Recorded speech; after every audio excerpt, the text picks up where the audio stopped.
शाम है और बहुत अच्छी शाम कह सकते हैं। हवा चल रही है, उमस होती है दिन भर कोलकाता में। शाम में अच्छा मौसम होता है और मेरे साथ कुछ स्टूडेंट्स हैं जो पॉलिटिकल कैंपेनर हैं, प्रचार करने आए हैं। वो लेफ्ट विंग के और सब दिल्ली यूनिवर्सिटी के छात्र हैं, लेकिन अलग अलग से हैं। कोई केरला से है, कोई कानपुर से है और कोई कोलकाता से है। आईसी घोष भी चुनाव लड़ रही हैं, जो जेएनयू की। अभी अब तो जेएनयू में चुनाव ही नहीं होना चाहिए, अब आगे होगा भी नहीं शायद, फिर से लॉकडाउन वॉकडाउन हो जाए। आईसी वर्तमान के आसपास से चुनाव लड़ रही हैं। लेफ्ट ने 35 साल यहाँ राज किया है, 10 साल से ममता बनर्जी हैं। इस बार बीजेपी का मसला है, लेकिन हम लोग चुनाव के इतर भी कुछ बात करेंगे।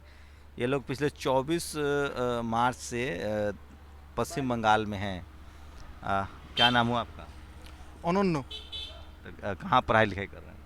मैं दिल्ली यूनिवर्सिटी में सेंट स्टीफेंस में पढ़ता हूँ। क्या पढ़ रहे हैं? History honours. तो मतलब आप अभी दिल्ली कोलकाता कब से हैं? मैं कोलकाता का ही रहने वाला हूँ। मैं यहाँ पर हूँ पिछले 20 सालों से, और दिल्ली में हूँ पढ़ाई करने के लिए। तो आपकी कैटेगरी क्या है? कॉन्स्टिट्यूशनल सवाल है, जाति नहीं पूछ रहा हूँ, कैटेगरी क्या है? कैटेगरी मतलब कॉन्स्टिट्यूशनल कैटेगरी जैसे एससी एसटी ओबीसी माइनॉरिटी में आप क्या हैं? जनरल। जनरल कैटेगरी से हैं। तो आप लेफ्ट से कब से जुड़े हुए हैं? अपने मतलब फर्स्ट ईयर के टाइम से, 2019 से। अच्छा, मेरी एकदम मजबूत राय है, मेरी निजी राय है कि जो 35 साल तक जो लोग जनरल कैटेगरी के लोग, मुखोपाध्याय, बंदोपाध्याय, चटर्जी, बैनर्जी, जो लोग लेफ्ट के साथ थे सत्ता में, वही लोग ममता के साथ शिफ्ट हुए और अब वही लोग मजबूती से हिंदुत्व के नाम पर बीजेपी में शिफ्ट हो रहे हैं। हाँ, तो प्रश्न क्या है आपका? मतलब ये सच है क्या? देखिए, ये जो बात है कि हम जो लेफ़्ट पॉलिटिक्स करते हैं, हम जो स्टूडेंट यहाँ पर, हम ये जातिवाद के सवाल हम ऐसे नहीं डील करते। ये जातिवाद का सवाल हमारा नहीं है। हमारा सवाल है काम का, हमारा सवाल है रोज़ी रोटी का, हमारा सवाल है हर लोगों के लिए काम, हर लोगों के लिए खाना। यही हमारा एजेंडा है, यही हमारा मकसद है, यही हमारा पॉलिटिक्स है। नहीं, एक सेकंड में आता नहीं दादा, मैं वो नहीं पूछ रहा हूँ। आपकी पॉलिटिक्स थोड़ी मैं बदल दूंगा, मैं सिर्फ ये पूछ रहा हूँ कि भारत में एक आइडेंटिटी है, ये कॉन्स्टिट्यूशनल आइडेंटिटी है। ये मैं जाति कहीं नहीं रहा था। जो आप जिसको जाति कह रहे हैं, मैं उसको कैटेगरी कर रहा हूँ। ये your this is the your constitutional terms, SC ST OBC और माइनॉरिटी। आप ये मानते हैं कि नहीं कि पिछले बंगाल में कांग्रेस हो, लेफ्ट हो या तृणमूल हो, कोई गैर ब्राह्मण मुख्यमंत्री नहीं हुआ है यहाँ, सारे ब्राह्मण्स मुख्यमंत्री हैं। और ये इस देश की सच्चाई है। डाइवर्सिटी चाहिए, पार्टिसिपेशन चाहिए, भागीदारी नहीं। मैं सिर्फ ये पूछ रहा था, मैंने कोलकाता में जो देखे हैं, जो उपाध्याय, मुखर्जी, चाहे वो बीजेपी के कैंडिडेट हो, कोई भी, जैसे आप बिहार यूपी में देखेंगे तो एक दलित नेता होता है, एक पिछड़ा नेता होता है। मोदी जी जैसे अभी गए थे बांग्लादेश, मतुआ समाज एक बड़ा वोट बैंक है यहाँ शेड्यूल कास्ट का। तो आप भले ना करें, करने वाले लोग कर रहे हैं और वो होता है। मैं सिर्फ ये पूछ रहा हूँ कि बीजेपी जो कह रही कि मैं चुनाव जीतूंगा, लेफ्ट 35 साल है, मुझे पता है उसके पास कैडर है। ममता बनर्जी भी 10 साल रही है, एक्स्ट्रा लेफ्टिस्ट बनी है, वो अल्ट्रा लेफ्टिस्ट बन के 2 रुपये में आटा देना, चावल देना। मैं कह रहा हूँ वो कौन से लोग हैं जो शिफ्ट कर रहे हैं बीजेपी की तरफ? सिर्फ जनरल कैटेगरी के लोग, या हिंदुत्व के नाम पर कोई और शिफ्ट कर रहा है? हाँ, वो जवाब दें। आप बताओ ना यार, हाँ, मुझे थोड़ा आपसे। हाँ, ठीक है, कोई बात नहीं। तो जो बात है कि ये शिफ्ट का जो प्रश्न है, ऐसे हम ऐसे शिफ्ट के बारे में बात नहीं कर सकते, क्योंकि ये एक एक एक इलेक्शन का एक एक मुद्दा होता है। एक एक इलेक्शन का एक एक इस इलेक्शन में क्या मुद्दा है?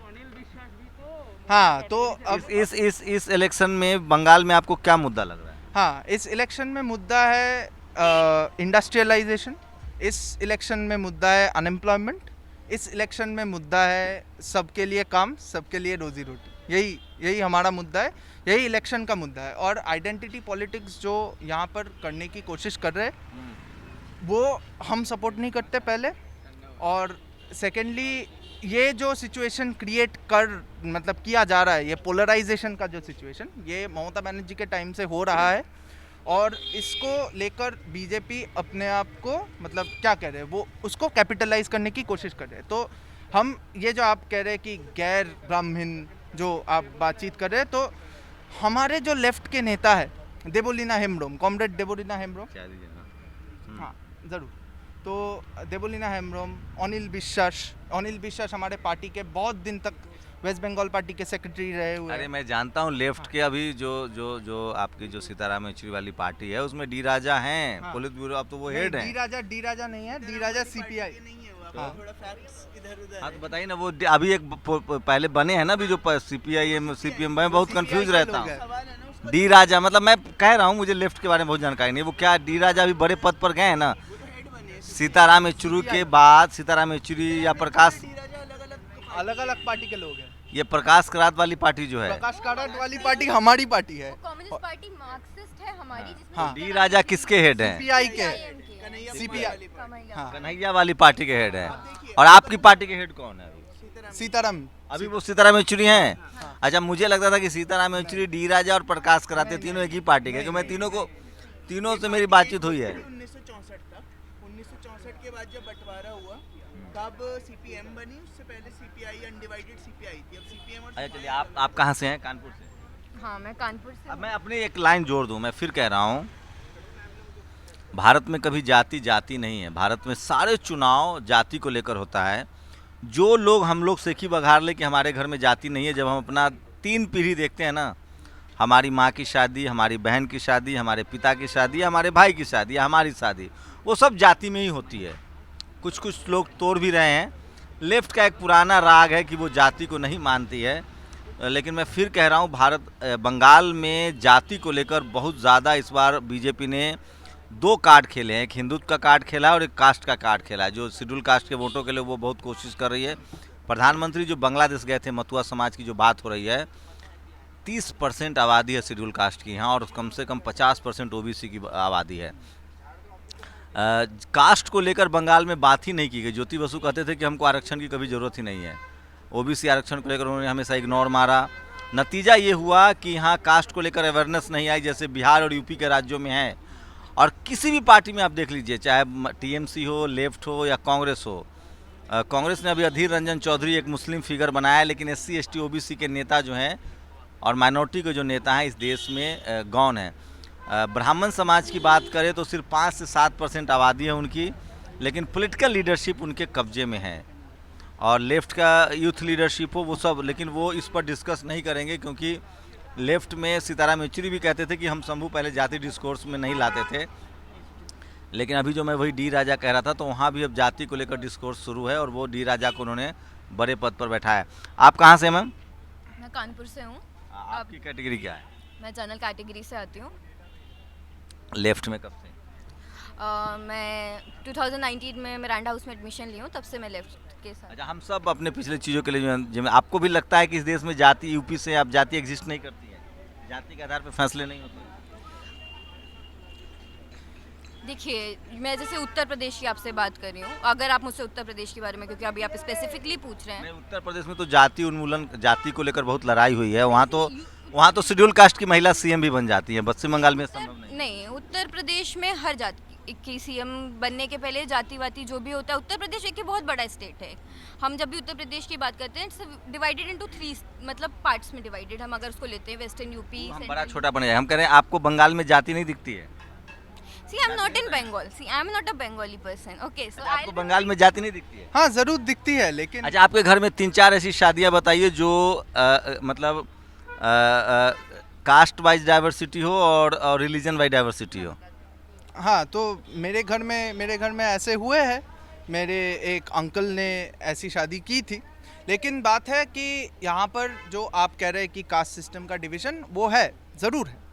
हर मतलब देश के अलग अलग जगह पर जो भी है, यहाँ पर भी है, लेकिन ये इलेक्शन का मुद्दा कभी नहीं होता था यहाँ पर, क्योंकि एक जो बात है कि पोलराइजेशन का ये जो राजनीति है, मैंने जो कहा था पहले, वो पोलराइजेशन की राजनीति यहाँ पर, वो जो डिवाइसिव राजनीति है जो बीजेपी और तृणमूल मिलके कर रही है, ये पहले नहीं होती थी, क्योंकि तब लेफ्ट ये होने नहीं देती थी, हुकूमत नहीं चाहती थी।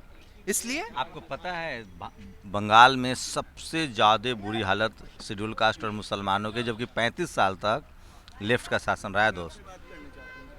हाँ, तो एक छोटा चीज़ है कि अगर आप ये शेड्यूल कास्ट के बारे में बात करें तो मुझे लगता है कि आपको ये पता नहीं शायद कि देश में पहला जो क्या कहते हैं लैंड रिफॉर्म। लैंड रिफॉर्म, हाँ लैंड रिफॉर्म में आप अगर सोशियो इकोनॉमिक जो डिवीज़न देखे तो वहाँ पर बहुत सारे शेड्यूल कास्ट शेड्यूल ट्राइब लोगों ने बेनिफिट किया था, वो एक बात है। और सेकंड जो बात है कि पॉलिटिकल एम्पावरमेंट की जो बात है, ये जो 3 टायर पंचायत सिस्टम यहाँ पर जो हुआ था वो देश का एक मॉडल है। और वहाँ पर लेफ्ट ने पहली बार देश में कहीं पर ऐसे आरक्षण रखे। अच्छा, ये आप जनरल कैटेगरी से आप पूजा पाठ नहीं करते हो? नहीं, कन्हैया तो मंदिर जा रहा है। वो कन्हैया का अपना मानना वो है, तो हमें मानना है, किसी की क्या आस्था है, हम उसमें तो हमें दूसरे नहीं पार्टी के हैं। मतलब। अगर अच्छा एक बताइए, मैं लेफ्ट कैडर से हूँ और मैं मार्क्स को पढ़ता हूँ, लेनिन को पढ़ता हूँ और मैं पूजा पाठ कर रहा हूँ, तो ये कैसे चलेगा? मतलब ये उसका पर्सनल फ्रीडम है, मैं क्यों उसमें इंटरफेयर करूं? फिर लेफ्ट की आइडियोलॉजी, जैसे मैं अपने आप को अम्बेडकराइट कहता हूँ, ठीक है, मैं अपने आप को अम्बेडकराइट कहता हूँ और मैं डॉक्टर अम्बेडकर की 22 प्रतिज्ञाओं को ना मानूं, तो मैं किस बात का अम्बेडकराइट हूँ? ऐसे कैसे होगा? करवा करवा गप, मीठा मीठा गप, करवा करवा, मतलब आप लेफ्ट से हैं, आप फूले, आप मार्क्स को मानते हैं। अगर मैं सवालों के जवाब चाहते हैं, हम देना चाहते हैं, आप बस माइक इधर नहीं कर रहे। हाँ, ला रहा हूँ। आप कहाँ, वैसे आप भी जनरल कैटेगरी में क्या है, ब्राह्मण है? हाँ ब्राह्मण फैमिली से? जी, तो आपको तो बहुत घर में सुनना पड़ता होगा कि कहाँ लेफ्ट वालों के चक्कर में मुझे पड़े। नहीं सुनना पड़ता, बिकॉज मेरी फैमिली मानती है कि ऐसा नहीं है कि हम ब्राह्मण हैं तो हम लेफ्ट में क्यों हों या क्या ना हो, क्योंकि वो मानती है कि लेफ्ट कास्ट को प्रमोट नहीं करता, वो कास्ट को हटाता है। वो मानता है कि सोसाइटी में कास्ट के नाम पे शोषण होता है, हुआ है, होता रहता है, लेकिन इसका मतलब ये नहीं है कि हम अपने आप को डिवाइड करेंगे, हम अपने आप लेकिन को। आजकल तो लेफ्टिस्ट कहने में डर लगता है साहब, खासकर यूपी बिहार में तो बहुत लोग। आपको लगता है मैं तो हाँ? आपके सामने खुल, आपको डर लग रहा है? बंगाल में बैठी हैं मैडम आप, योगी जी वाले राज्य में नहीं। हम लेफ्टिस्ट हैं जी, मैं बंदूक सामने कान- रखोगे, हमने लेफ्ट छोड़ने को कहोगे, हम गोली खाना पसंद करेंगे, बंदूक। देखिए, मैं आप मुझसे कानपुर में भी आके ये बात पूछेंगी तो भी मैं आपको बताऊंगी कि मैं कैसे झुकाव हुआ? फैमिली बैकग्राउंड है लेफ्ट का? नहीं, मेरा कोई फैमिली बैकग्राउंड नहीं है लेफ्ट का। I belong from a service class family with no political inclination, everyone is almost apolitical. तब कैसे लेफ्ट की तरफ बढ़ गई? मतलब कहाँ बात हो रही है कट्टर हिंदुत्व राष्ट्र की, हैं? देखिए वो बात, अच्छा, मोदी जी में क्या प्रॉब्लम लगती है आप लोग? देखिए मोदी जी, जब हम बात कर रहे हैं, मेरे प्राइम मिनिस्टर हैं मेरी कंट्री के, और मैं एक स्टूडेंट हूँ। देखिए मैं एक स्टूडेंट हूँ तो मैं एक्सपेक्ट करती हूँ जब मोदी जी करने आते हैं या भाषण देने आते हैं तो वो मेरी सुरक्षा की बातें करें। मैं उनकी, मतलब उनके नेतृत्व में जो सरकार चल रही है उत्तर प्रदेश में योगी आदित्यनाथ की, उस स्टेट में क्राइम अगेंस्ट वुमेन तो सर आपने देख ही लिए है।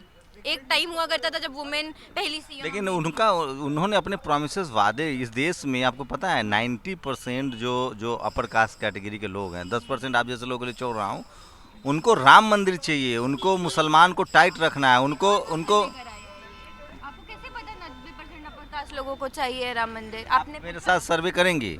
आप करवा, अगर मैं 90% क्या अभी आएंगे आपके पास, पाएंगे तो 90% जो अपर कास्ट, और छोड़िए ओबीसी के लोग हैं, शेड्यूल कास्ट के लोग हैं ना, वो कह रहे हैं कि मंदिर बने, मुसलमान को टाइट रखो और आरक्षण खत्म करो। मोदी जी यही 3 काम कर रहे हैं। देखिए वो लोग क्या चाह रहे हैं, लेकिन राम मंदिर पर आपकी क्या राय है? राम मंदिर की मेरे ऊपर राय है।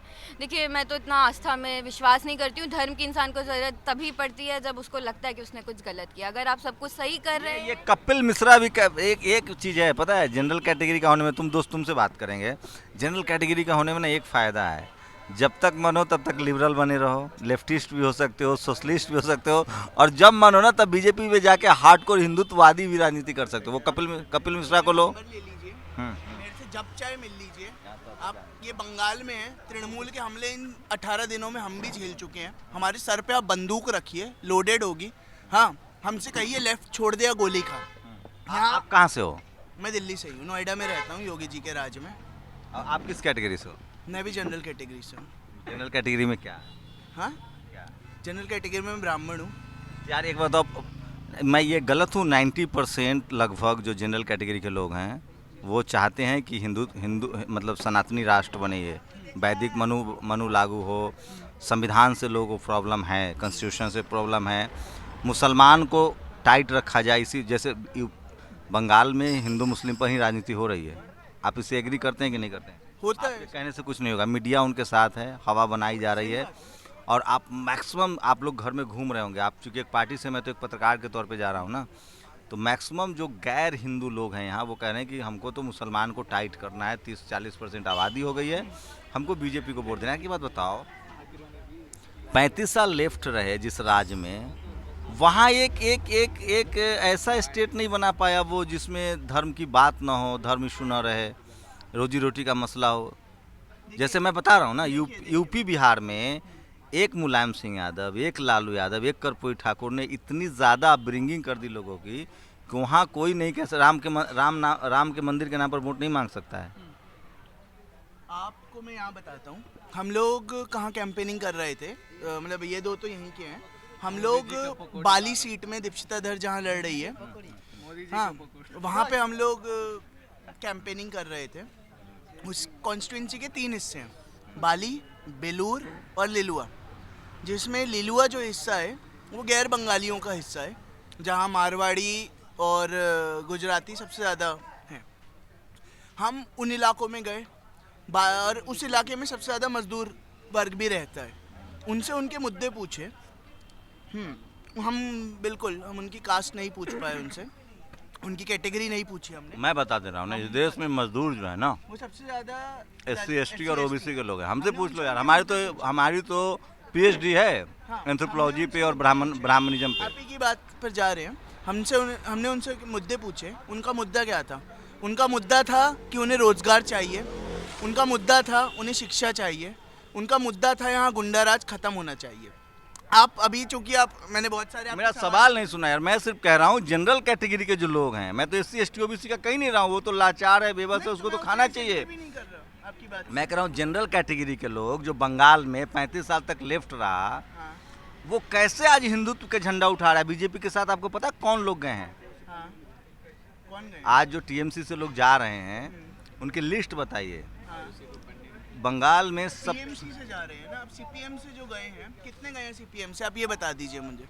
गिन के मुट्ठी भर होंगे। हम नहीं कहते हम एकदम पवित्र पार्टी हैं, हमारे यहाँ भी लोग अपॉर्चुनिस्ट लोग आ सकते हैं, हमने भी गलतियाँ की। आप कैसे जुड़े इससे, लेफ्ट से कैसे जुड़े? घर वाले मना नहीं करते? Mummy papa? मेरे घर बैकग्राउंड है?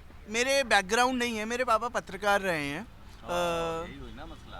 मेरे पापा पत्रकार रहे हैं। ईमानदारी से बताना, जनरल कैटेगरी के कितने लोग हैं जो आपसे सहमत होते होंगे? आप फिर से आपके रिश्तेदार वाला ही सर्वे बताओ, और नातेदार, रिश्तेदार, लाल धागा नहीं बांधते हो, अंगूठी नहीं पहनते हो, मंदिर भी नहीं जाते होगे, कभी कभी बोल भी देते होगे कर्मकांड के खिलाफ, तो बड़ा मुश्किल होता है। देखिए, मेरे परिवार में, मेरे रिश्तेदारों में मुझे जिनसे फर्क पड़ता है, जो मेरा समर्थन करते हैं, मैं वो नहीं कह रहा हूँ, वो फर्क मेरे का माँ नहीं, बाप, वो करते हैं। बाकी लोग का क्या रिएक्शन होता है वो बताओ यार। बाकी बिल्कुल, जो हमारा सर्कल है वो ब्राह्मणवादी, जब हम समाज में रह रहे हैं, और वो भी अभी हमारे देश की जो स्थिति है, जो स्टेट का कैरेक्टर है, वो क्या है?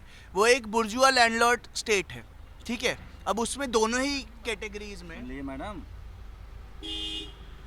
बुर्जुआ हाँ, मैंने सुना जैसा उन्होंने बोला अब कि वो अभी नहीं, जो आपने भी नहीं, है, आपने कार्यकर्ता नहीं, नहीं, है। आपने मुझसे बोला कि कास्ट कितनी, मतलब मंदिर चाहिए कि मस्जिद चाहिए। मतलब मैं जितने लोगों से मिली हूँ, क्योंकि मैं I am just 19 years, okay, and that too I will be turn 19 मतलब दिस दिसंबर। तो मेरा मोस्टली इंटरेक्शन स्टूडेंट से होता है, एंड मोस्टली मेरी फैमिली से होता है, एंड मेरी फैमिली में लिटरली पंडित जी मत बोलिए, अपमान महसूस होता है।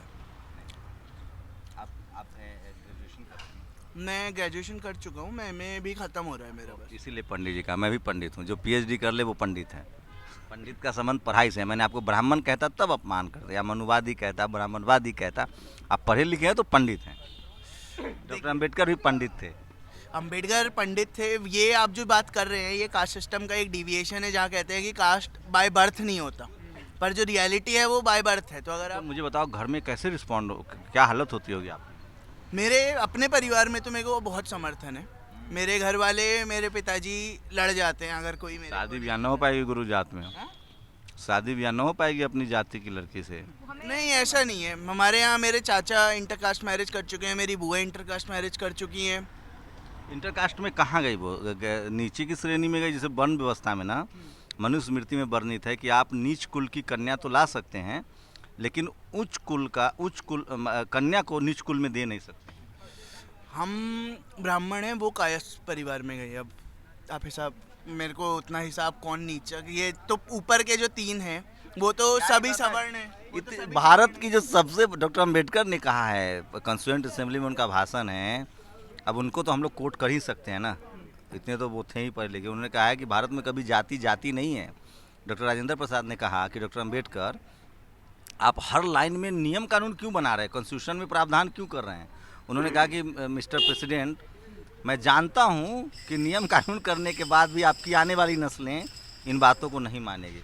आपको लगता है, खासकर बंगाल की बात करें, रेस्ट ऑफ, मैं तमिलनाडु से आता हूं, मुझे अच्छा लगता है तमिलनाडु, बिहार यूपी में भी बड़ी लड़ाई है कास्टिज्म को लेकर, लोग अभी सीएम पीएम भी बन रहे हैं, भागीदारी का सवाल है। पता है आपको, बंगाल एक अंधा कुआं है। जैसी बंगाल आइएगा ना, असम जाइएगा ना, यहाँ SC ST OBC को ये भी नहीं पता है कि मुझे रिजर्वेशन मिलता है। सबसे ज़्यादा आपको पता है अभी बीजेपी को कौन वोट दे रहा है? SC ST OBC के लोग हिंदुत्व के नाम पर वोट दे रहे हैं, क्योंकि उनको कास्ट सिस्टम समझने ही नहीं दिया गया कि तुम्हारा जो असली जो हकमारी है वो ब्राह्मण लोग कर रहे हैं। अब उसे लग रहा है कि राम मंदिर और मुसलमान को टाइट करने से उसका जीवन बेहतर हो जाएगा। आप लोग समझा नहीं पाए उसको कि तुम्हारा हक क्या है। आपको ये सही बात है जो आप कह रहे हैं, लेकिन आपको ना कास्ट सिस्टम का जो एनालिसिस है उसका मटेरियल बेस आपको समझना पड़ेगा। जैसा कि हम लोग जानते हैं, अभी जैसे आपने इंटरकास्ट मैरिज की बात कर रहे थे, आप हरियाणा के खाप पंचायतों को भी ज़रूर जानते होंगे।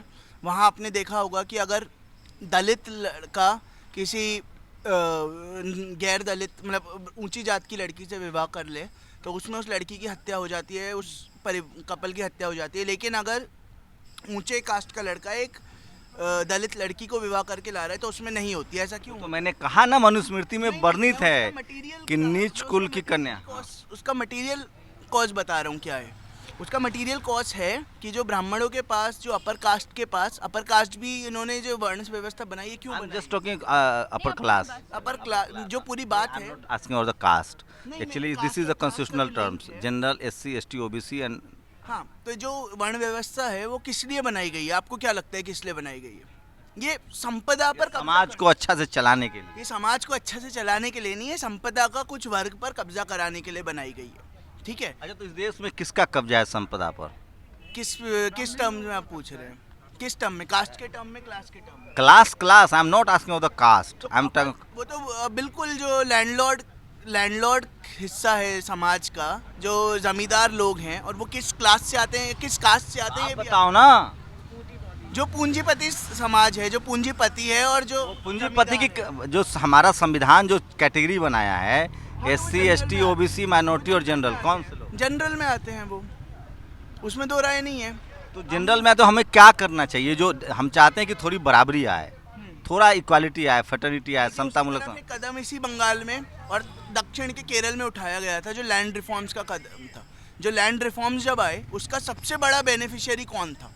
चाहे आप यहाँ देख लीजिए, हमारी पार्टी जहाँ सबसे मजबूत है, मत करना, पता है सबसे बदबूदार लिजा जातिवाद जो है ना, वो बंगाल और केरल में तो स्तन ढकने के लिए टैक्स देना पड़ता था। तो उसके खिलाफ सुनिए ना, लड़ा कौन? मैं एक बात कह रहा हूँ, सुनिए मैं क्या कह रहा हूँ।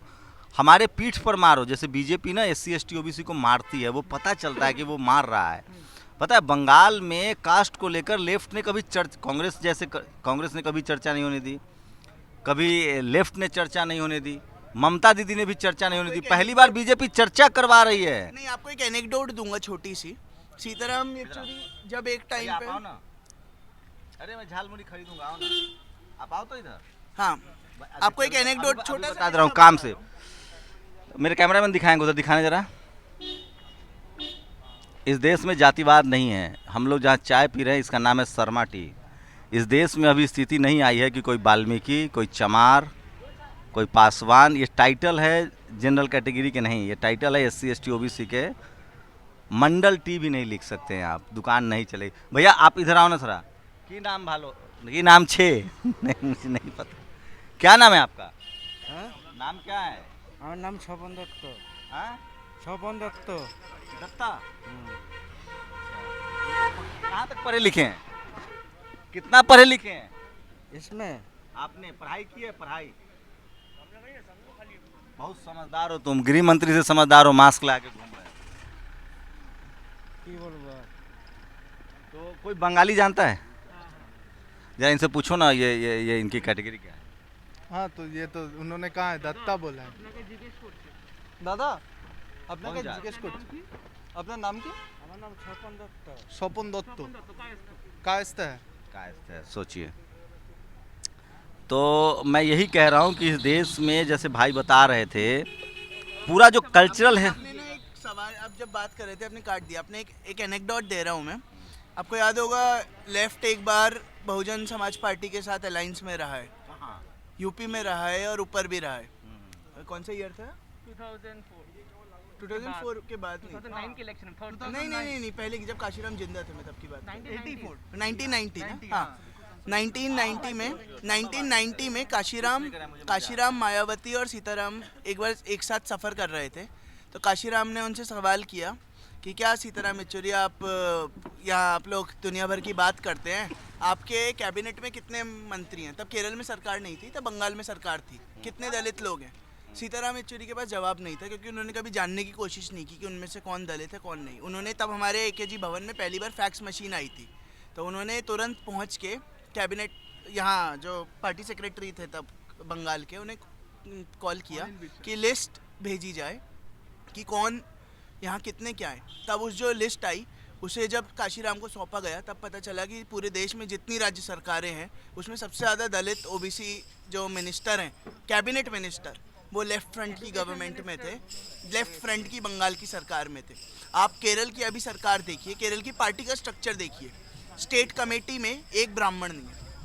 जो समाज की रियलिटी है ना, वो मतलब लेफ्ट जो है, left is talking about the caste system and they अब बात करने लगे हैं, जब पहले नहीं है।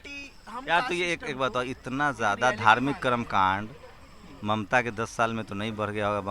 बंगाल में जो ये जो सनातन और ये जो हिंदुत्व की जो इतनी बड़ी जो अभी जो पूरा जो पॉइजन चल रहा है, ये लगता है 10 साल में ममता ने कर दिया सिर्फ। देखिए इसका जवाब 35 साल क्या हुआ? इसका जवाब मैं देता हूँ। आपने मार्क्स नहीं, आप एक बुनियादी सवाल को पूछ ही नहीं रहे। 10 साल से यहाँ पे जो वायलेंस हुआ है, जो पॉलिटिकल वायलेंस हुआ है, जिसमें लेफ्ट के हज़ारों कैडर शहीद हुए हैं और आम आदमी, यही SC ST OBC जो अपने दो रोजी रोटी कमाते हैं ऐसे विलेजेस में, वहाँ पे उनको कोई काम नहीं देता अगर वो लाखों रुपए कटमनी ना भर सके। इसीलिए मैं जानता हूँ यार, मैं जानता हूँ, मुझे भी थोड़ी सुनो तो मेरी बात। पिछले 10 साल में ममता ने अपने कैडर को जैसे ही डेवलप किया जैसे लेफ्ट ने डेवलप कर रखा था। लेफ्ट में इतना था कि SC ST OBC की भागीदारी थी।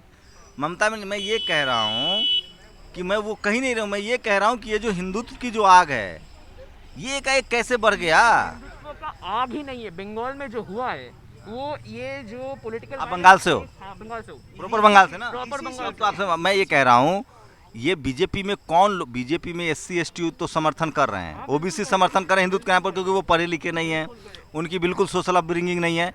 मेरा इंटरेस्ट सिर्फ ये जानने में है, ये जानने में बात कर रहा हूँ कि क्या जो जनरल कैटेगरी के लोग हैं जो लेफ्ट के साथ सत्ता में थे, ममता के साथ भी सत्ता में थे, क्या लेफ्ट के साथ सत्ता में भी रह चुके हैं। अरे मेरा सवाल ही नहीं समझ रहा। मैं मानता हूँ भाई लेफ्ट, मैं पहले भगत सिंह को पढ़ा हूँ, पहले मार्क्स को पढ़ा हूँ, तभी अम्बेडकर पढ़ाया हूँ। मैं शुक्रगुजार हूँ, I respect leftism, I hate Indian leftist, वो अलग चीज़ है। मैं ये कह रहा हूँ कि जो अभी जो बीजेपी में लोग जा रहे हैं, बीजेपी का तो यहाँ कोई कैडर था नहीं, बीजेपी के लिए कुछ, जैसे तमिलनाडु में बीजेपी 20 सीट पर चुनाव लड़ रही है, पेरियार की वजह से तमिलनाडु में बीजेपी 20 सीट पर, आज भी एक ऐसी पार्टी जो सबसे ज़्यादा राज्यों में सत्ता में है, जिसका प्रधानमंत्री है, लोग कहते हैं कि चुनाव आयोग भी उसका है, सुप्रीम कोर्ट भी उसका है, लोग कहते हैं, एक पब्लिक परसेप्शन है। वो पार्टी पेरियार की आइडियोलॉजी की वजह से तमिलनाडु में सिर्फ 20 सीट पर चुनाव लड़ रही है। वही पार्टी जहां 35 साल लेफ्ट है, वहां उसके पास कहां से आ गए इतने संसाधन के लोग कह रहे हैं कि वो चुनाव जीत रही है? देखिए, कौन लोग गए हैं, कौन लोग सपोर्टर है, मुझे कैटेगरी वाइज बताओ आप। मुझे थोड़ा वक्त दीजिएगा। हाँ। बंगाल बॉर्डर स्टेट है, यहाँ पार्टीशन हुआ था, इसके कारण बहुत सारे जो नागरिक है, जिसको नागरिकता के क्वेश्चन पे बहुत सारी इनसिक्योरिटी है, बीजेपी इसको एक्सप्लॉयट कर रहे हैं, उनका व्हाट्सएप कैंपेन से, उसका विस्पर कैंपेन से। CAA का मुद्दा जो उठाया गया है, जिससे SC ST को ये आश्वास दिया जा रहा है बीजेपी की तरफ से कि उनको नागरिकता मिल जाएगी ताकि वो यहाँ पर रह सके, जो वो ऑलरेडी है और वोट भी दे रहे। तो ये एक फॉल्स कॉन्शियसनेस क्रिएट किया जा रहा है बीजेपी, और ये वो क्यों कर सके? अरे मैं मान भाई, मेरी बात सुनो ना भाई, मेरी बात सुनो ना भाई। मैं जानता हूं कि मैं जिस कैटेगरी की बात कर रहा हूं SC ST OBC की, वो पढ़ा लिखा नहीं है, वो टीवी से इन्फ्लुएंस है। आई am just talking about the general category, जो पढ़ा लिखा है, जो रविंद्र संगीत जानता है, जो कला साहित्य में अपना जो जिसका कब्जा है, जो सत्यजीत राय से लेकर और रविन्द्रनाथ टैगोर तक को जानता है, वो जनरल कैटेगरी के लोग बीजेपी के साथ क्यों जा रहे हैं, जिसकी पूरी अपब्रिंगिंग बंगाल फर्स्ट बंगाल क्या कहता है, Bengal think first nation think मतलब कैसे कुछ है ना, मतलब Bengal things today nation things tomorrow. Tomorrow. तो ये जो बंगाल वाले लोग थे, जिनको कम्युनिज्म आता है, लेफ्टिज्म आता है, जो धर्म को अफीम समझते हैं, वो कैसे बीजेपी में जा रहे हैं? मेरा इतना सवाल है भाई, बस छोटा सा। आपने पढ़ा था कि नहीं। मार्क्स ने धर्म को अफीम कहा है। सुनते आया हूँ भाई, मैंने अभी तक दास कैपिटल पढ़ा नहीं है। उसमें उन्होंने उससे पहले और बाद में कुछ चीजें कही हैं। आर्टिकल निकाल देता उसमें उन्होंने कहा है कि मतलब आप धार्मिक जो भारत में जो एक मैं I respect every religion, first of all मैं क्लियर कर दूं, मैं सभी धर्मों का सम्मान करता हूं, लेकिन मैं उसी कॉन्स्टिट्यूशन के हिसाब से जो धार्मिक कर्मकांड है उसकी घोर आलोचना करता हूं। मैं जिस धर्म में पैदा हुआ हूं मैं उसका बहुत आलोचक हूं, क्योंकि वो धर्म मुझे नीच कहता है। मैं सनातन धर्म में पैदा हुआ, जिसका मैं हिस्सा नहीं हूँ, नहीं रहूँगा। मैं बाबा साहब की 22 प्रतिज्ञाएँ मानता हूँ। मैं किसी ब्रह्मा विष्णु महेश को नहीं मानता, मैं फूले की बातों को मानता हूँ। तो मैं फिर इसलिए कह रहा हूँ कि धर्म गुरु नानक को मानता हूँ, कबीर को मानता हूँ, रविदास को मानता हूँ, पैगंबर साहब को मानता हूँ। मैं किसी तरह के मिथक को नहीं मानता। बाकी सबको अपने धर्म मानने का निजी हक है, लेकिन जिस धर्म की वजह से मुझे नीच, अछूत, संसाधन से दूर रखा गया, स्कूल कॉलेज से दूर रखा गया, मैं उसको नहीं मानता हूँ। बस मेरा इतना सवाल है। मैं सिर्फ ये कह रहा हूँ कि आज जो धर्म के नाम पे राजनीति हो रही है खुल्लम खुल्ला, तो क्या बीजेपी के पास एक कैडर पहले से आकाश तोड़ के तो कहीं से आया नहीं है? इसी बंगाल के लोग शिफ्ट हुए हैं ना। अभी भी कैडर नहीं है। तो कौन लोग कैडर नहीं, ये मास बेस मिला है। और आप ही कह रहे हैं कि ये मास बेस, और मैं मानता हूँ कि ये SC ST OBC से है। जनरल जो अर्बन है, जो urban upper caste middle class voters है, ये अभी भी विश्वास रखते हैं कि TMC को ये वोट देंगे तो बीजेपी को ये तो लेफ्ट के वोटर कहाँ चले गए यार? देखिए, आपको समझना पड़ेगा। आप पहली बात तो अगर आप माइक इधर उधर करेंगे तो आपको सवाल का जवाब नहीं, अगर आप असल में सवाल का जवाब चाहते हैं तो। लेफ्ट वालों से थोड़ी ना पढ़, उतना आप लोग इतना पढ़ते लिखते हैं, मैं तो छोटा छोटा सवाल। का मास बेस, पत्रकार का मतलब होता है सबसे कम पढ़ने लिखने वाला। ऐसा कुछ लेफ्ट का मास बेस जो शिफ्ट हुआ है, ये क्यों शिफ्ट हुआ है मैं आपको बता रहा हूँ कि ये CAA का मुद्दा बीजेपी यहाँ पर उठाए है। एक आप ये ऐसा CAA का मतलब है एंटी मुस्लिम है, मतलब आप मुस्लिमों के खिलाफ, मतलब पूरा बंगाल के जो पूरा बंगाल जो है वो मुस्लिम के खिलाफ हो रहा है। बंगाल में NRC CAA मुद्दा थोड़ा सा अलग है। ये अलग क्यों है कि NRC से एंटी मुस्लिम जो सेंटिमेंट्स है वो कुछ लोगों में है, पर ज़्यादातर लोगों में, ये SC ST लोगों में जो है वो नागरिकता पाने का एक आकांक्षा है। नागरिक तो वो है, कहीं उनको ये तो लालच नहीं दिया जा रहा है कि मुसलमान वाला जमीन आपको दे दिया जाएगा? ऐसा भी तो र्यूमर है क्या? ये व्हाट्सएप यूनिवर्सिटी में क्या आता है मुझे नहीं मालूम, पर अगर ये आता है तो इसका भी इन्फ्लुएंस हुआ है, रूरल बंगाल में हुआ है। और ये क्यों हो सका? क्योंकि ममता बनर्जी ने लेफ्ट का पूरा सिस्टम जो था रूरल बंगाल में, एक चेक एंड बैलेंस का सिस्टम। लेफ्ट खत्म क्यों हुआ? देखिए, यही वो उसका जवाब दे रहा था, लेकिन आप चाहते हैं अगर- तो ममता बनर्जी का सिस्टेमेटिक टारगेटेड कैंपेन, जो वायलेंस, फेक जो मामलाएं हैं अदालत में कर दिए गए, लेफ्ट कैडर्स को जेल में डाल दिए गए हैं। ममता को मतलब सेकेंड अमित शाह मान लिया जाए? नहीं, वो जो ममता बनर्जी का पॉलिटिक्स कुछ अलग ही है। उनका पॉलिटिक्स का मानना यह है कि वो कॉम्पिटिटिव कम्युनलिज्म करते हैं बीजेपी के साथ। जो बीजेपी का सांप्रदायिकता है वो उससे प्रतियोगिता करते हैं। अरे यार, आप लोग सांप्रदायिकता के इतने खिलाफ लोग थे। 35 साल कम नहीं होता है यार। 35 साल में आप लोगों ने 35 साल में आपकी जो नस्लें आई वो कैसे हिंदुत्व एक सांप्रदायिकता में डूब गई? कहाँ गई आप देख लीजिए, जो आप बात कर रहे हैं, जो टेरर की जो सबसे बड़ा हमारा बेस कहाँ था? रूरल बंगाल में। इसका तो समझ में आता है, कांग्रेस तो धार्मिक कट्टरता, वो तो मारती भी है, पीठ भी सहलाती है। बेस रूरल बंगाल देखिए रूरल बंगाल में बेस लास्ट 10 साल, उससे भी 10 साल भी नहीं है, 2018 का जो पंचायत इलेक्शन है वो वाटरशेड मोमेंट था। उस पंचायत इलेक्शन के बाद लोगों को लगा कि सर्वाइवल का क्वेश्चन है। ये जो ग्रामीण लोग हैं, जो ग्रामीण कॉन्स्टिट्यूएंसी जिसमें ज़्यादातर SC ST OBC है, उनको लगा कि हमें अगर जिंदा रहना है तो हमें किसी पार्टी, बीजेपी जैसे पार्टी जो फेक आश्वासन देता मैं है। फिर कह रहा हूँ, जब तक अंबेडकर की बात नहीं होगी, जब तक कास्ट डिस्कोर्स में नहीं आएगा, बीजेपी जीतती रहेगी चुनाव। अम्बेडकर की बात करना चाहते हैं। आप आपका क्या नाम है? मेरा नाम नोएल बन्नी। अरे केरला से हो यार, केरला में क्या होने वाला है? केरला में लेफ्ट वापस आएगी। लेफ्ट वापस आएगी? हाँ। और आप मेरे केस नहीं पूछ रहे। बता दीजिए। बता दो यार। मैं दलित क्रिश्चियन कम्युनिटी से हूँ। आप शेड्यूल कास्ट से हैं? हाँ, मतलब ओबीसी कैटेगरी है, पर मैं दलित क्रिश्चियन, लैटिन क्रिश्चियन हूँ। नहीं, आप ओबीसी हैं या शेड्यूल कास्ट हैं? मुझे रिजर्वेशन ओबीसी का मिलता है, पर मैं दलित क्रिश्चियन हूँ। तो केरला में मतलब क्यों लेफ्ट क्यों आ रही, क्या अच्छा लगता है आपको लेफ्ट? देखिए, मतलब पिछले 5 साल में जो एजुकेशन सेक्टर का जो बदलाव हुआ था, हेल्थ सेक्टर का जो बदलाव हुआ था, उसके अलावा जो दलित बहुजन्स थे, जो मतलब कि जिनको एक्सक्लूड किया गया था, जिनके पास भूमि नहीं थी, जिनके पास रहने का घर नहीं था, उनको घर मिले हैं। Like 4.5 lakh houses have been constructed life mission के दौरान। अच्छा, वहाँ के ब्राह्मण्स तो बहुत कास्टिस्ट होते हैं। हाँ है, ब्राह्मण कहीं का भी रहे वो ऐसे हैं। सारे ब्राह्मण्स नहीं है, ब्राह्मण्स मतलब जनरली जो भी है। मतलब सारे मुसलमान आतंकवादी नहीं होते, लेकिन जो आतंकवादी है वो मुसलमान है। ये बीजेपी की भाषा है। बीजेपी के ये अरे बीजेपी की भाषा है यार, मैं थोड़ी बोल रहा हूँ यार। ये हाँ, मैं दो ना उनको। आई एम जस्ट कोटिंग। तो मैं वैसे ही कह रहा हूँ कि सारे ब्राह्मण जो है वो जातिवादी नहीं होते हैं, लेकिन जातिवाद के जनक तो ब्राह्मण ही है ना, जाति तो बनाई उन्होंने है ना। देखिए, केरला का कैस्ट सिस्टम के बारे में आप तमिलनाडु से हो ना? नहीं, मैं तो बिहार से हूँ, तमिलनाडु जाता रहता हूँ, ओके, चुनाव ठीक देखा है है। मैंने। केरला का जो कैस्ट सिस्टम था, वो बहुत ज़्यादा कैस्टिस्ट था, जैसे कैस्टिस्ट था। इस कैस्टिस्ट सिस्टम को, कैस्ट स्ट्रक्चर को सबसे पहले तोड़ा था ईएमएस गवर्नमेंट ने। और ईएमएस कौन से कैस्ट से आता था? ब्राह्मण था वो। और अभी देखिए, केरला का जो स्टेट कमेटी है, जैसे उन्होंने कहा, एक भी ब्राह्मण नहीं है। जो चीफ मिनिस्टर है वो बहुजन है, पार्टी का जो लीडर है वो बहुजन है। अच्छा, you are talking about the Bahujan. Term use करने में क्या दिक्कत है वैसे, मतलब? हाँ। अच्छा है। तो जो ईएमएस, पापा क्या करते थे? पापा आर्मी में थे, दादा? दादा भी आर्मी में थे। जमीनें हैं? ज़मीनें लेफ्ट गवर्नमेंट ने दी है, कितना? अभी 1 एकड़ है। ओवरऑल दलित तो शेड्यूल कास्ट की क्या हालत है? लोगों के पास जमीनें कुछ आई है? लैंड रिफॉर्मेशन एक्ट जो 1961 में ईएमएस गवर्नमेंट ने लाया था, वो ऑलमोस्ट परफेक्ट था। उसके बाद जो गवर्नमेंट कांग्रेस की बनी थी, जो नेहरू ने स्प्लिट कर मतलब डिसोल्व करके बनाई थी, उस गवर्नमेंट ने उसको डाइल्यूट कर दिया, और बहुत ज़्यादा डाइल्यूट कर दिया। उसके बावजूद जो लेफ्ट गवर्नमेंट आती थी ऑल्टरनेटिवली, उन्होंने बहुत ज़्यादा ट्राई किया है। उसके बावजूद मैं जानता हूँ उसमें गलतियाँ हैं। अच्छा, एक ऑब्जेक्टिव सवाल, रैपिड फायर। लेफ्ट, मान लो केरल में हम लोग, लेफ्ट है वहाँ, ममता है और बीजेपी है, किसको चुनेंगे आप? लेफ्ट। अच्छा, वहाँ लेफ्ट है और बीएसपी है, किसको चुनेंगे आप? लेफ्ट। मतलब मायावती का भी कोई सोशल कंट्रीब्यूशन नहीं होगा जो कास्टिज्म के हिसाब से?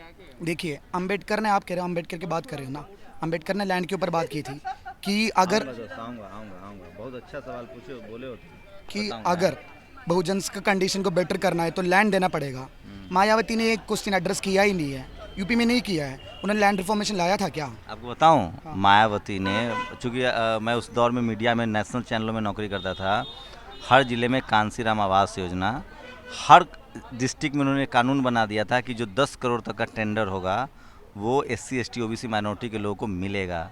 उन्होंने हर ज़िले में ज्योतिबा फुले इंटर कॉलेज, जो कि इंटरनेशनल लेवल का है, स्कूल है, उन्होंने 12 ऐसी यूनिवर्सिटियाँ खोली थी, जिसमें 4 में वाइस चांसलर शेड्यूल कास्ट के बनाए थे।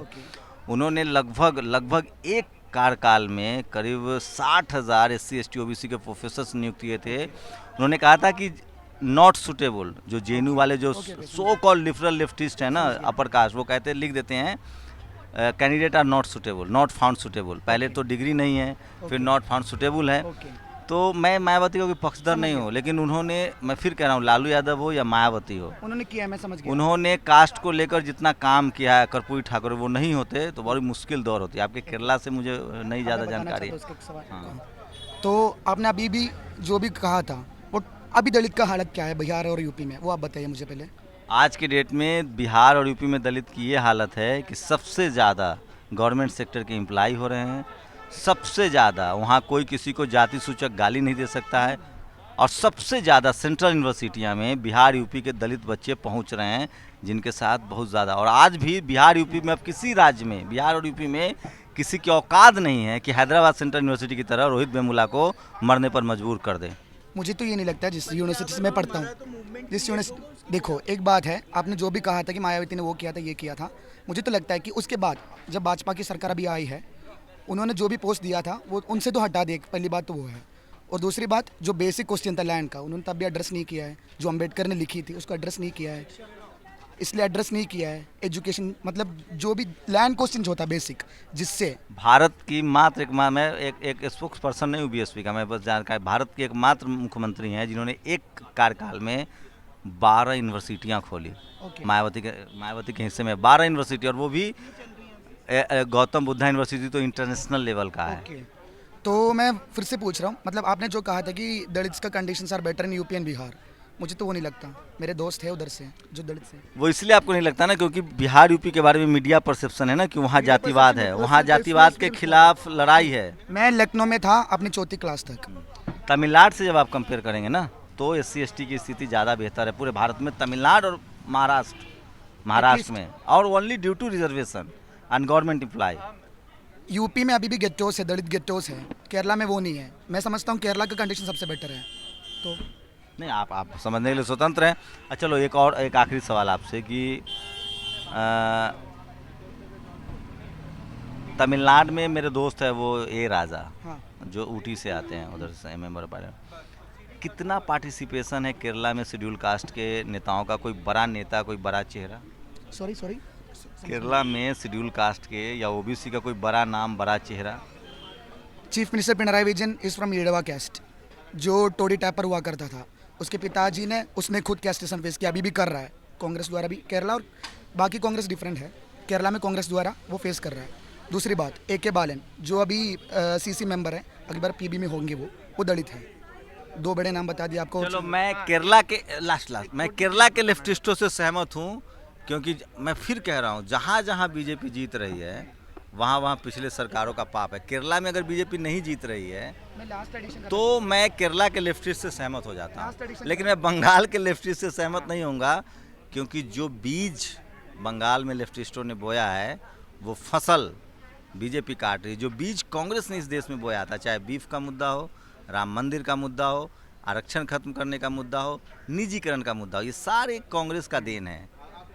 मनमोहन सिंह जब फाइनेंस मिनिस्टर थे, जब योजना आयोग में थे, राजीव गांधी जब प्रधानमंत्री बने, नरसिम्हा राव, तो सारे कांग्रेस के पाप हैं जिसको बीजेपी दिन दहाड़े आगे बढ़ा रही है। मैं क्लीन चिट दे रहा हूं अपनी तरफ से केरला कम्युनिस्ट को, क्योंकि केरला में बीजेपी आ नहीं रही है, और वो तभी बीजेपी वहां नहीं आएगी जहां सही में ग्रास रूट पर एजुकेशन को लेकर काम हुआ हो। लास्ट एडिशन मुझे करना था कि आप ये केरला के बारे में सिर्फ कह रहे हो ना। सबसे पहले जो बोला तो यार, जो मुझे सही लगा मैंने बोला। सबसे पहले वाला आदिवासी चीफ मिनिस्टर CPM से था त्रिपुरा में, दशरथ देव।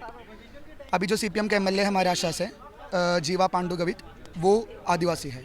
उड़ीसा से जो MLA है, उनका पूरा नाम मुझे याद नहीं है, वो आदिवासी है। हाँ, वो मैंने बोला। और तमिलनाडु से इस बार के 6 कैंडिडेट्स में 4 दलित हैं। बस पास कर दीजिए। इस बार बिहार में भी जो एक और लेफ्ट की जो पार्टी है, दीपांकर भट्टाचार्य वाला, उन्होंने भी SC ST OBC को अच्छा रिप्रेजेंटेशन दिया है। तो मैं फिर कह रहा हूँ, जो वो तबका जो राजनीतिक रूप से हाशिए पर है, जो ब्राह्मण है, वो सभी पार्टी में है। चाहे नवीन पटनायक भी वही हैं, ममता बनर्जी भी वही हैं, असम गण परिषद भी वही है। इस देश में SC ST OBC माइनॉरिटी की लीडरशिप वाली सिर्फ एक राजनीतिक पार्टी है जो कांग्रेस की वजह से गठबंधन की सरकार चला रही है, हेमंत सोरेन, जो ट्राइबल है। उसके बाद किसी भी राज्य में SC ST OBC माइनॉरिटी की लीडरशिप वाली पार्टी सत्ता में नहीं है, जबकि उसकी आबादी मोर देन 85% है इस देश में। एक ब्राह्मण ने हमें भूमि दिया था, और वो इसलिए नहीं था कि वो टोकनिज्म था। CPM की आप बात कर लीजिए, मैंने बताया आपको पूरी स्टेट कमेटी में एक ब्राह्मण नहीं। कितने मुख्यमंत्री बनाए हैं लेफ्ट CPM ने? कहाँ से 3 ही राज्यों में तो सरकार रहती है आपकी।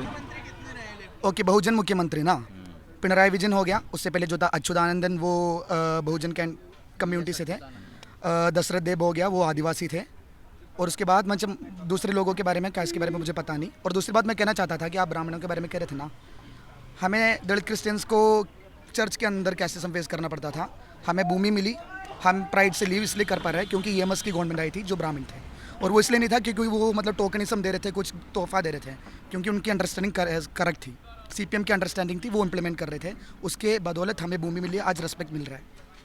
हाँ, एक छोटी बात मैं कहना चाहता हूँ कि आप काश केरला की तरह बंगाल के लेफ्टिस्टों ने भी काम किया होता तो आज बीजेपी ना आती। तो एक बात मैं कहना चाहता हूँ कि आप जो कह रहे हैं ना, ये जो आपका अजम्पशन है कि जनरल कास्ट के जो लोग इन जनरल होता है कि कोलकाता में रहने वाले जो लोग हैं, जो आप कह रहे हैं कि कोलकाता में रविंद्रनाथ, रहते नहीं नहीं हैं, नहीं नंदीग्राम में मैं रहे, बोल चाहे वर्धमान में नहीं नहीं नहीं आप समझिए, बंगाल समझना इतना आसान नहीं है, तो आप समझिए कि ये जो हाँ हाँ हाँ, तो वैसा कुछ नहीं है, लेकिन यूटोपिया हर नहीं, कोई यूटोपिया नहीं है कि हमारा रीजनल डिविजन्स है, तो हम डिफरेंसेस की बात कर रहे थे। मैं फोकस कर रहा हूँ कि कोलकाता के, आपने कहा कि रविंद्र संगीत जो सुनते हैं, सत्यजीत रे, वो सब, रविंद्रनाथ टैगोर, तो ये मैं पकड़ अरे लेता हूँ इनको कि- मानने वाले लोग तो नहीं, महान नहीं, होने नहीं, चाहिए ना, नहीं, ये जो लोग अरे थे एक मिनट, एक महान लोग थे, इनको मानने वाले लोग धर्म और नहीं, जाति में बटेंगे क्या दोस्त? मैं एक बात कहना चाहता हूँ कि ये जो क्लास आप कह रहे हैं कि कोलकाता में रहने वाले ये जो middle class, upper caste Bengali, upper caste जो बंगाली लोग हैं, ये कभी भी लेफ्ट के सपोर्टर नहीं थे, ये कभी भी लेफ्ट के वोटर्स नहीं थे, ये हमेशा पहले कांग्रेस, फिर तृणमूल, फिर अभी बीजेपी के जा रहे हैं। ये यहाँ अपर कास्ट कभी लेफ्ट के साथ नहीं रहा है। नहीं, ये तो हमारा नेता कैसे लेफ्ट के अपर कास्ट रहा यार? अब जो नेता है उसने काम किसके सारे CM एक सेकंड आपकी बात कर, आपकी बहुत बात शानदार बात है हाँ? एक बात का सवाल एक है। मिनट, एक मिनट, ये तो फिर तो ये हाँ। बुद्धदेव हाँ, भट्टाचार्य, तो बुद्ध- ज्योति बाबू, हाँ, तो बुद्धदेव ज्योति बाबू ने पहले कहाँ पर काम किया था? रेलवे वर्कर्स के वहाँ पर 1946 में उन्होंने चुनाव जीता अच्छा, था। आपका वोटर पहले SC ST OBC था, मुख्यमंत्री सिर्फ ब्राह्मण था। तो सुनिए ना, तो ये जो बात है कि ये हम कायस्थ नहीं थे, हाँ ज्योति बाबू, तो ज्योति बाबू कायस्थ थे और बुद्ध बाबू ब्राह्मण थे। जनरल कैटेगरी है। हाँ, तो ठीक है, तो इन्होंने काम कहाँ किया था? इन्होंने काम किया था किसके लिए किया था? हमारा पॉइंट है कि हम वैसे ऐसे नहीं कह सकते कि हम, मतलब मैं आज ब्राह्मण हूँ, एक मिनट, मैं आज ब्राह्मण हूँ, तो वो उसका मतलब नहीं है कि मैं मतलब मेरा पॉलिटिक्स डिटरमाइन करेगा कि मैं क्या करूँगा, मैं किसका साइड ले रहा हूँ। सुनो, बंगाल में हाँ पर है, बंगाल में शर्मा टी चल सकता है, कोई चमार टी चल पाएगा? मुझे नहीं पता, आप लोग यहाँ एक मिनट, हाँ, तो वहाँ पर, यहाँ पर मैं आपको दिखा दूंगा कि कॉलेज स्ट्रीट में ऐसा है, भट्टाचार्य का भी है, मंडल का भी है, ठीक है, विश्वास का भी है। मंडल तो आजकल OBC वाले तो यादव ढाबा, मंडल इज हाँ, OBC भी है, नहीं मंडल में आप OBC भी है यार। बंगाल हैं? में दोनों बात है। तो वो दौर क्या बंगाल, वो हम तो वही चाहते हैं यार, हम तो वही चाहते हैं कि न तो शर्मा टी किसी को लिखना पड़े, न मंडल टी लिखना पड़े। मैं तो चाहता हूँ कि टी की शॉप हो। जाति को लेकर एक परसेप्शन, देखो शर्मा टी का कुछ तो नफा, देखिए कोई दुकानदार जब नाम लिखता है ना दोस्तों, बहुत नफा नुकसान आगे पीछे सब प्लानिंग करता है। आपके सवाल और इनसे ना एक चीज याद आ रही है, आपने पढ़ा है एनाइलेशन ऑफ कास्ट, और आप जाति के उसमें अंबेडकर ने जो टाइटल है ना उसमें जवाब दे रखा है, हमें कास्ट को परपेचुएट नहीं करना, हमें उसे खत्म करना है। और आपको लग रहा है मैं बढ़ा रहा हूँ? नहीं, मैं आपको नहीं जवाब, मैं बीमारी पर बहस कर रहा हूँ भाई, ताकि उसका इलाज हो। आप बात बदलना चाहते हैं तो वो अलग है। मैं कह रहा हूँ जो कास्ट का क्वेश्चन है उसे एड्रेस कैसे करेंगे? क्या उसे एड्रेस करने के लिए हम मायावती जो सो कॉल्ड दलित लीडर हैं, उन्होंने कॉल्ड हैं कैसे? सो कॉल्ड इसलिए है क्योंकि उन्होंने दलितों की मूलभूत सुविधाओं के लिए, मूलभूत जो ज़रूरतें हैं उन पर काम नहीं किया। सबसे ज़्यादा रिप्रेजेंटेशन का ही आप सवाल देख लो तो 2005 का जो इलेक्शन, जो 12 से पहले वाला कौन सा था, 7 का, उसमें सबसे ज़्यादा ब्राह्मणों को टिकट BSP ने दिया था। अरे मेरी बात तो सुनो भाई, मेरी बात सुनो। राजनीति सिर्फ ब्राह्मणों ने थोड़ी ना सीखा है, मायावती भी करना जानती होंगी, वो भी करती। मैं क्या कह रहा हूँ, हाँ, तो हमारी मेरी बात तो सुनो यार। 182 OBC के मेंबर ऑफ पार्लियामेंट हैं अभी संसद में, और 131 SC ST के हैं। कितने हुए? सरकार बन सकती है, गिर सकती है। पता है मायावती में ना 300 के 300 MLA ब्राह्मण होंगे ना, उसके बाद भी उस पार्टी में कोई रिजर्वेशन के खिलाफ नहीं बोल सकता, क्योंकि उसकी कोर आइडियोलॉजी है। और बीजेपी में 300 के 300 SC ST के भी सांसद हो जाएंगे तो वो चलती RSS से है, चलाता उसको ब्राह्मण समाज है, तो उसमें कभी भी आरक्षण के पक्ष में फैसले नहीं होंगे। इसलिए कोई पार्टी किसके लीडरशिप में है, उसका कंट्रोल किसके हाथ में है ना, वो तय करता है कि वो उसकी विचारधारा क्या हो। कंट्रोल ना, सबसे बड़ी बात यह, हमारे यहाँ कंट्रोल इंडिविजुअल्स के हाथ में नहीं होता, ठीक है। हमारे यहाँ कंट्रोल होता है मासेस, जो हमारी इलेक्टेड कमिटीज होती हैं, जैसे केरला की। एक भाई ने बड़ा अच्छा सवाल किया था, उस पर हम लोग आए, इधर आओ ना थोड़ा सा। ये सहमत हैं आपकी, बंगाल में पहले भी जो जनरल कैटेगरी के लोग थे वो लेफ्ट के साथ नहीं थे? बिल्कुल नहीं थे। अर्बन नेता थे। मिडिल क्लास जो सपोर्टर्स थे वो कांग्रेस के वोटर्स रह चुके, इसीलिए कोलकाता का जो म्यूनिसिपल कॉरपोरेशन है वो हमने 2 या 3 बार के हम 7 बार विधानसभा जीत चुके थे, पर उसमें से 2 या 3 बार ही कैलकाटा म्यूनिसिपल कॉरपोरेशन हमने जीता था। हमारा बेस रूरल मतलब तब भी वो वोट नहीं दे रहे थे आपको। हाँ, तो एक बात है कि आज मैं चक्रवर्ती हूँ, ठीक है, मैं ब्राह्मण हूँ, तो ये तो मेरा चॉइस नहीं है कि मैं ब्राह्मण परिवार में जन्मा हूँ, किसी का कोई चॉइस नहीं होता। हाँ, ये अलग है, ब्राह्मणवाद और ब्राह्मण, मतलब मेरा जो आइडेंटिटी है, मैंने तो ये चूज नहीं किया था कि चलो ठीक है कोई डिवाइन, हाँ, तो हम एक्सेप्ट करते हैं कि हाँ ठीक है, चलो हम प्रिविलेज्ड है, हम मतलब हम हमारे जो पूर्वज थे उन्होंने शोषण किया है और हम ये शोषण खत्म करना चाहते हैं, इसलिए हमने लेफ्ट पॉलिटिक्स को चुना है, क्योंकि हमें वैसा लगता है। अब मेरा जो पॉइंट है कि अगर मैं आज अपना पॉलिटिक्स करूं, मैं अगर अपना वो जो क्या कहते हैं उसको, गंडा जो है, पता नहीं उसको क्या कहते हैं, जिनाऊ। हाँ जिनाऊ, हम पोइते कहते हैं बांग्ला में, तो वो अगर दिखा के मैं फ्लैश करके अपना पॉलिटिक्स करूं कि हाँ मैं ब्राह्मण हूँ, चलो ठीक है मुझे वोट दो क्योंकि मैं ब्राह्मण हूँ, तब मैं ब्राह्मणवादी बनता हूँ। क्योंकि पर मैं अगर आज कहूँ कि मैं पिछड़े वर्गों को, मेरे जो भाई बंधु, मेरे जो दोस्त हैं, उनके लिए मैं लड़ूंगा, क्योंकि मुझे बाबा साहेब की आइडियोलॉजी, मतलब मैं उनसे सहमत हूँ, मैं कहता हूँ कि बाबा साहेब की आइडियोलॉजी मैं मानता हूँ। मेरे जो हर बहुजन, जो दलित बहुजन जो हमारे साथी है, उन सभी लोगों के साथ हम सॉलिडराइज करते हैं, एम्पथाइज करते हैं, संघर्षों को सलाम करते हैं, उनके संघर्षों में उनके साथ खड़े होते हैं, हम अप्रोप्रिएट नहीं करते हैं, यही बात है। ये टोकनिज्म, हमारा टोकनिज्म का पॉलिटिक्स नहीं है। हमारे यहाँ जो दलित लीडरशिप और मुझे आप लोग पर भरोसा करना चाहिए। देखिए इसलिए करना है क्योंकि डीवाईएफ और एसएफआई जहाँ से नेता आने वाले हैं अभी, मतलब सीपीएम के, एसएफआई के जो नेता हैं वो पिछले जो सबसे बड़े नेता थे वो दलित थे, वो भी हिमाचल प्रदेश से। हिमाचल प्रदेश आप जानते हो पूरे देश में, हाँ, ऑल इंडिया लीडर, देश का प्रोपोर्शनेटली सबसे ज़्यादा ब्राह्मण पॉपुलेशन हिमाचल प्रदेश में, 60% सवर्णा है। वैसे एक स्टेट से एक दलित लीडर आया था एसएफआई के ऑल इंडिया लेवल में, और सबसे बड़ा नेता था विक्रम सिंह। हमारी स्टेट कमेटी, यार ये लेफ्ट के लोग पढ़ते बहुत है। खैर लंबी बातचीत हो गई होगी, मैं ख़त्म करूँगा। मैं जवाब मैं दे देता हूँ आपको। यहाँ पे केरल के लैंड रिफॉर्म्स के बारे में आपने सुना है?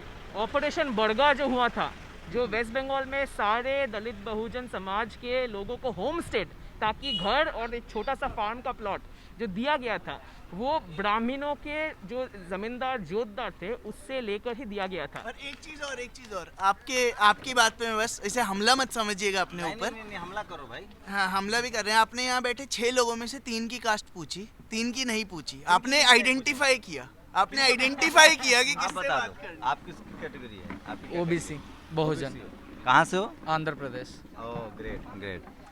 और मैं तो हो तो गया, आप सबकी और पूछ ये लिया मैंने। बंगाल के इधर नहीं पूछा, इनको पूछा, पूछा था मैंने। बंगाल के दलित से बंगाल के दलित से नहीं आप पूछ। शेड्यूल कास्ट हो?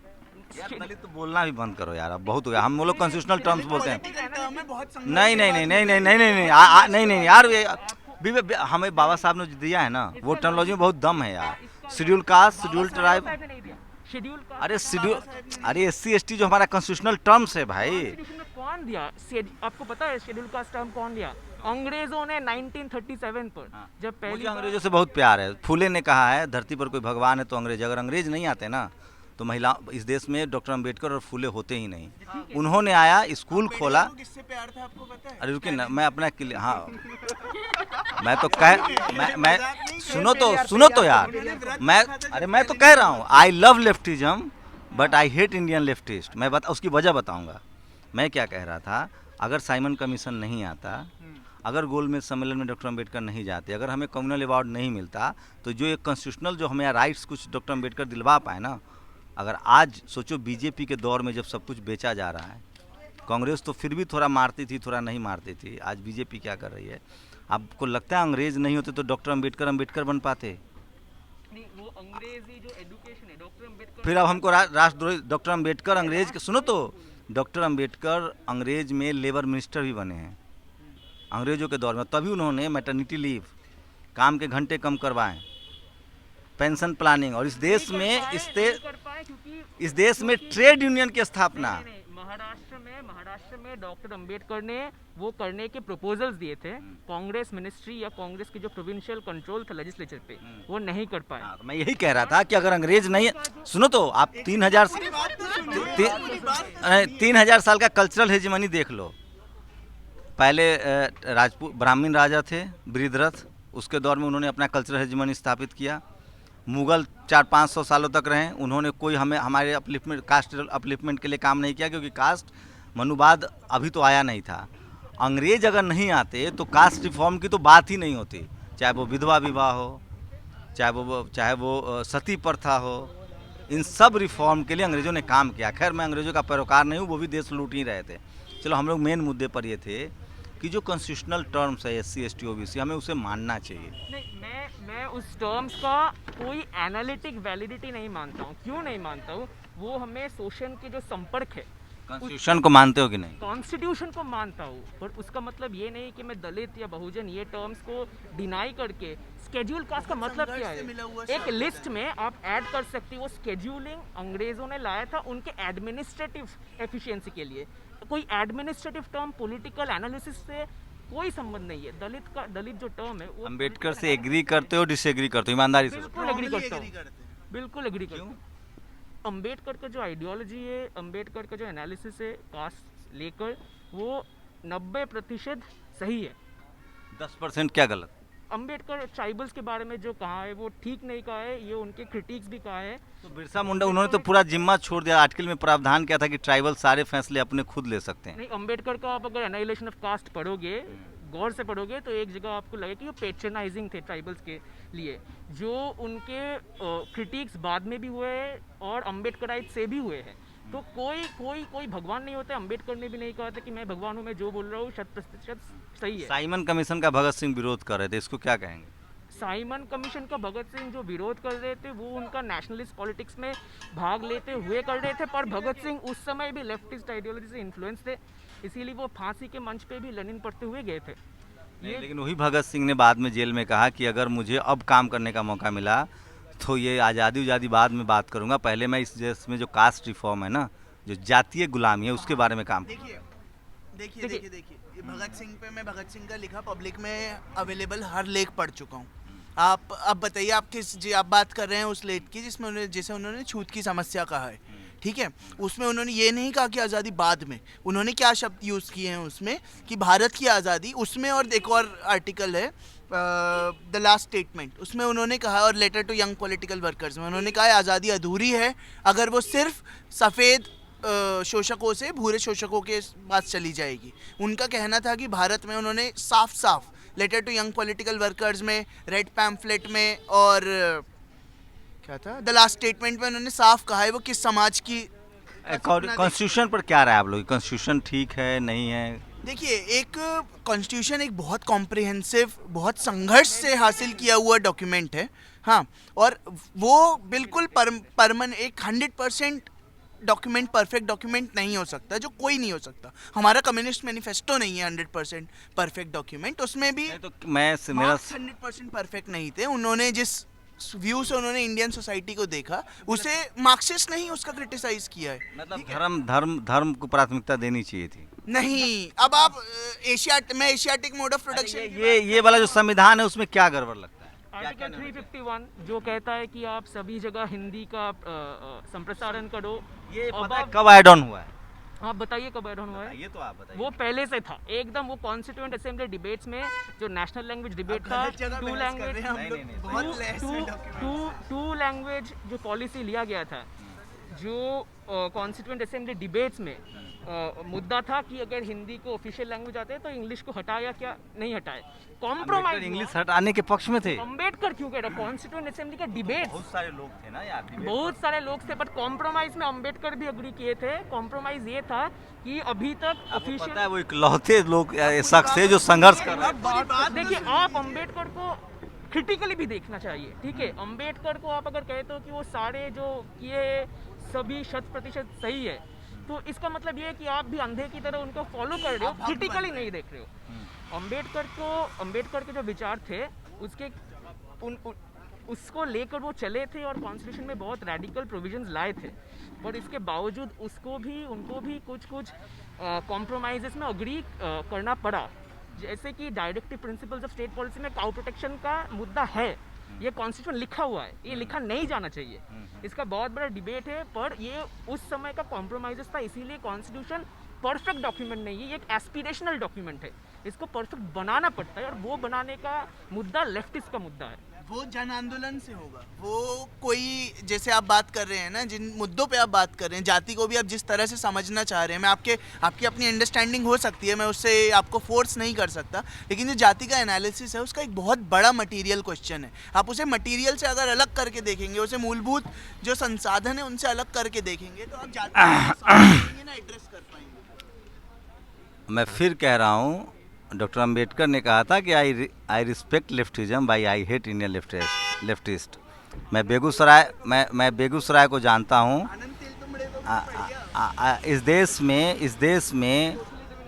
इस देश में जो मारता है वही आपके लिए हॉस्पिटल खोलता है, ठीक वैसे ही जो गुटखा बेचता है वही गुटखा के इलाज के लिए अस्पताल खोलता है। लेकिन मुझे उम्मीदें हैं, जिन लोगों से मैंने बात की, खासकर जो ब्राह्मण समाज के युवा बच्चे हैं, मैं उम्मीद करूंगा कि ये कल के कपिल मिश्रा ना हो।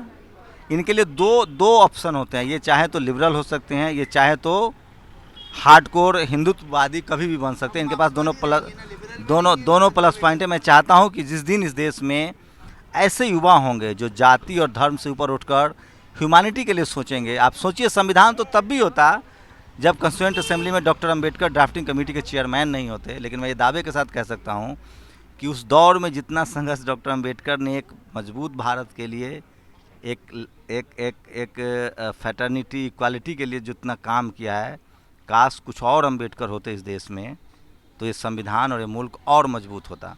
इस पूरी बहस में लंबा बहस जरूर है, लेकिन आप ज़रूर सुनिएगा और अपनी प्रतिक्रिया भी जरूर दें। आशीष के साथ शंभू कुमार सिंह, नेशनल दस्तक, कोलकाता। नेशनल दस्तक की आपसे गुजारिश है कि अगर इसको बचाना चाहते हैं तो नेशनल दस्तक को सब्सक्राइब करने के लिए रेड कलर के सब्सक्राइब बटन को दबाएं, फिर बेल आइकन की घंटी दबाएं। नेशनल दस्तक को बचाने के लिए बहुत जरूरी है कि हर खबर को शेयर करें, लाइक करें, कमेंट जरूर करें।